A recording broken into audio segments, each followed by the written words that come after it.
Peter, I've been walking. Obviously, I'm a news junkie. I'm always trying to figure out what's going on. I cover a wide breadth of media, and there seems to be a lot of questions about the severity of the inflation that we're experiencing, how long it's going to last, and actually where it's coming from.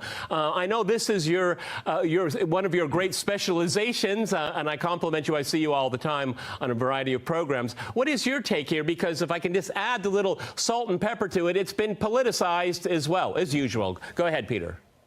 Well, you laid it out correctly in the intro. Inflation is a tax, and the source is government, because that's who taxes us. The only way to reduce inflation would be to dramatically cut government spending, because government spending is being paid for through inflation. We're running record budget deficits.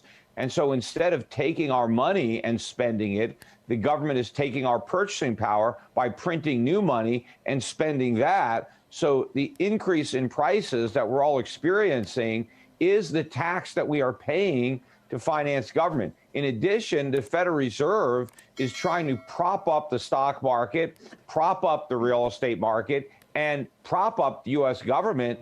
It can only do that by keeping interest rates artificially low. But in order to do that, the Fed has to keep printing money to buy bonds. So as long as the Fed is artificially suppressing interest rates, it is going to have to create inflation to do it.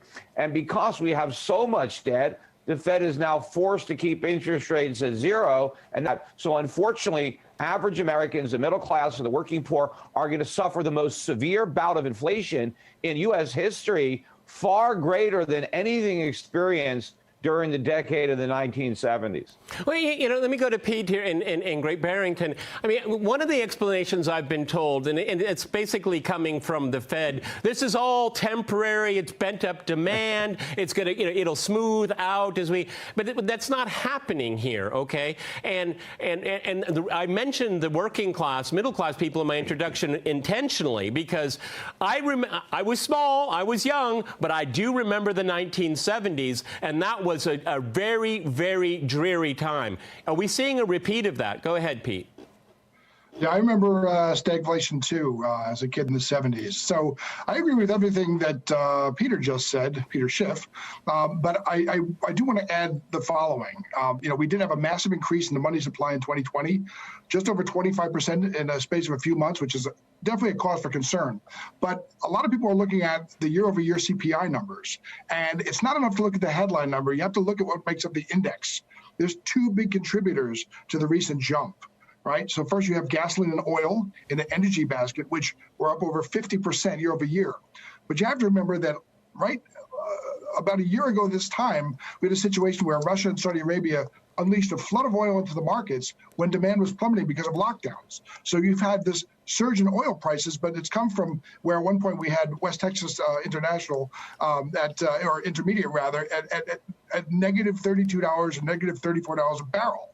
The second thing is we've had a huge spike in used cars and auto insurance, 30% and 17% increases respectively, which has to do with shortages and people getting back on the road. So there are signs of inflation. It's worrisome. But in terms of the CPI number, while I'm not an inflation dove, that's not very alarming. What we see in financial markets, that's more alarming. Okay, well, let's go to our guest in Moscow here. Sophia, I'm very concerned. I mean, if you look at it globally, where is most of this inflation coming from? Because we have a lot of Western governments have pumped huge amounts of money, which I find really, in some cases, it was absolutely necessary. I don't have a problem with that. But I mean, there's so much money that has been allocated to be pumped into the economy. Is it really necessary right now? Because from what I understand, a lot of these glowing, GDP numbers and all that, they're saying, oh, they're all great. But is that counting inflation? Is inflation pumping up those numbers? They're not really real numbers here. Can you make an assessment on a global scale when it comes to inflation? Because we just mentioned oil, used cars, Saudi Arabia, Russia. Globally, where is the biggest tripping point, if I could put it that way? Go ahead. Well, I would say that we're not talking about like any scenarios like stagflation, first of all, just because the spike of inflation is exactly the product of the recovery of demand. And it's like, probably most unusual is that it's a very symmetric across the globe. And the reaction to the crisis was very symmetric across the globe. So it was quite different from previous two crises, just because not only advanced economies offered excessive stimulus, not only from a fiscal side, but also from a monetary side. But first time in 2 decades, emerging markets also offered quite an easing of the monetary policy. So that's actually makes it a global phenomenon. But I would disappoint you, but as a former, or probably being a former central banker, I'm on that side who believe that inflation is a temporary effect for now. Okay, well, that's interesting because you can tell that's the perspective I keep getting here. Let me go back to Peter here. Is the Fed being responsible here? Because, I mean, it's just not over the last 14 months or so that we've seen increased huge injections here. We've seen a lot of really easy money for a long time now, and then it got supercharged. Go ahead, Peter. Yeah. Well, remember, the Federal Reserve is never responsible. So why should they change now?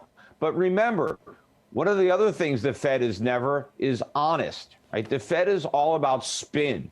It's all about trying to. So if you recall, early in the mortgage crisis, when the subprime market blew up, and the threat to the entire mortgage market was obvious, as was the threat to the economy. What did the Federal Reserve do? They came out and reassured everybody that there was nothing to worry about, that the subprime problems were contained. Why did they do that? Because they were hoping that by denying that the problem existed, maybe they could somehow will it out of existence and somehow get people to change their behavior in the face of what should have been an obvious crisis, and they were hoping to avert it. And I think they're doing the same thing now. The Fed has absolutely no ability to fight inflation, so why even acknowledge that it's a threat when you can't do anything about it? So the only thing the Fed can do is deny, lie to the markets, tell everybody that it's all temporary, and that explains their failure to act. But their real failure to act is because it's impossible. Because the only way to fight inflation is to turn off the monetary spigots, to raise interest rates of Card's economy that they've erected. We have a worse financial crisis than 2008. The government would be forced to slash spending dramatically. They may even have to default on the national debt. Who knows what would happen if the Fed actually fought inflation?